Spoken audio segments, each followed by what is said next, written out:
So we were going to do a comparison of two great proto-Renaissance masters, Cimabue and Giotto, and compare them by looking at two paintings of the Madonna enthroned, so exactly the same subject. These are both in the Uffizi in Florence, but originally, of course, there were altar paintings, panels, which are very large. In fact, the Cimabue is... more than 12 feet. Yeah, it's 12 feet tall. It's huge. And that was so that it could be seen the full distance of the church nave. And the Giotto, too, is more than 10 feet high. The Cimabue is a little earlier, and Cimabue is the very first artist that Vasari talks about at the very beginning of this incredible tradition of Italian painting. So Cimabue is really seen to make this first step away from a medieval style toward a more human-focused Renaissance style. Yeah, and there's a lot of controversy and interest in terms of why the Renaissance has its roots at this particular moment, in this particular place. I mean, why in Florence, and why right here at the end of the 13th century? And one of the theories that's been put forward is pressure that was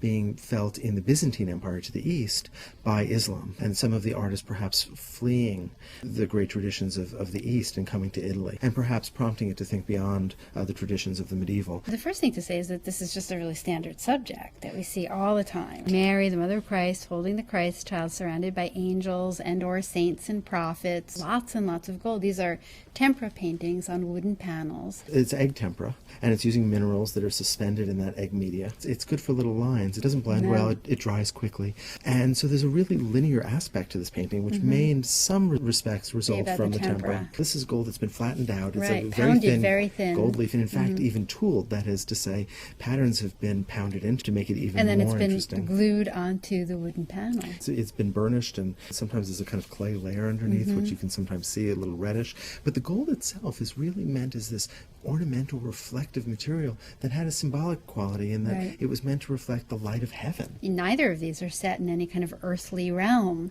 The flat gold background indicates a kind of divine, heavenly space for these figures to occupy. And that makes sense when you look at the Cimabue, because the Madonna, for instance, she's so, I guess maybe because she's defined by line, if she stood up, she would be so tall. She would be very elongated, and her drapery is defined by line primarily, and not as much by modeling from light to dark, although a little bit. There are some distinct medieval or Byzantine elements that are still visible here. Her fingers are very long, her mouth is very small, the nose is very long. A kind of symbolism of the body, not a representation of a real person so much as a representation of a kind of ideal heavenly form. The angels are all stacked kind of on top of one another. It's a good thing they have wings, isn't it? Yes. Because what are they standing on? I don't know, but we do begin to get some sense of the beginnings of an illusion of space a little in bit. Cimabue. She's got a little modeling under her chin, and you're right, the throne on which she sits does sort of recede. Except here's the funny thing, when you look at the throne carefully, it looks as if we're looking across at the Virgin Mary,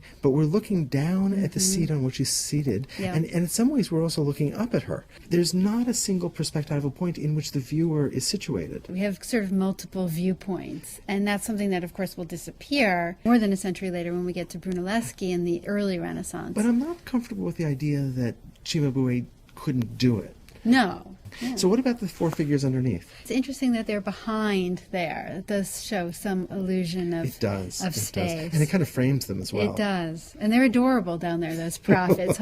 You can always tell the prophets because they're holding scrolls. Okay, so these are Old Testament prophets. Right, who would have predicted the coming of a Messiah, of a Christ. And here, in the Catholic tradition, of course, that would have been understood as Christ, as you said. Right. Let's look over now at the Giotto, because things have really changed. Madonna just looks so massive and bulky, and look at how her hips and her thighs cover that. And her knee projects forward. Throne. Right? Yeah. Her breasts are her and knees. Look at how differently the drapery is indicated. Instead of by these the gold tiny lines, right? We now have real modeling from light to dark to indicate her knees and her lap, and even how the drapery pulls across her chest and her breasts. Look back at the Cimabue now. The Madonna looks so thin, almost as if she's a paper cutout, and the Giotto looks so substantial, so solid. It's also interesting if you compare the angels, because in the Cimabue, in the earlier painting, the angels are stacked up. They don't sort of respond to gravity. And they're also all very similar. They're sort of an idealized face. But if you look at the angels in the Giotto rendering from a few decades later,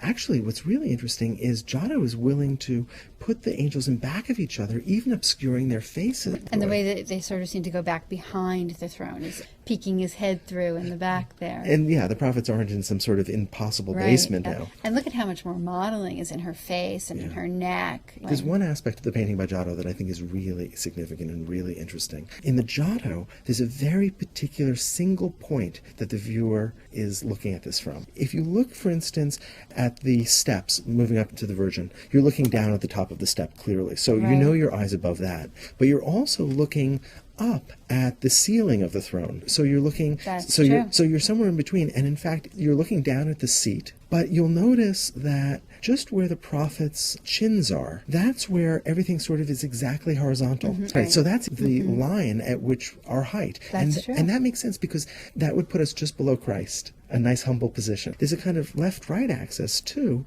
which is to say that I think we can see a little bit more of the right window. So I think we're facing Christ. This begins to situate the viewer. This is not linear perspective. It's almost kind of a more awareness of the human presence in front of the painting. I think that's exactly right. You know, one of the things that I like to think about is how similar these two images are despite their differences, and the ways in which the understanding of originality was so entirely different than in our own culture. Right. So this is not so much derivative in a negative sense as we might think. In fact, there was a real tradition of the ways that you represent these figures because these are holy figures. That makes sense. And also, this is very universal. This is something that, in a sense, it's it transcendent. transcends time, it transcends space. Right. But even within that, Giotto is still creating this new image because obviously things are beginning to change in the early 1300s. But he must be responding to cultural changes. That is, putting an emphasis on the here and now and in on a the way human, right? that will, of course, blossom into the Renaissance. Exactly.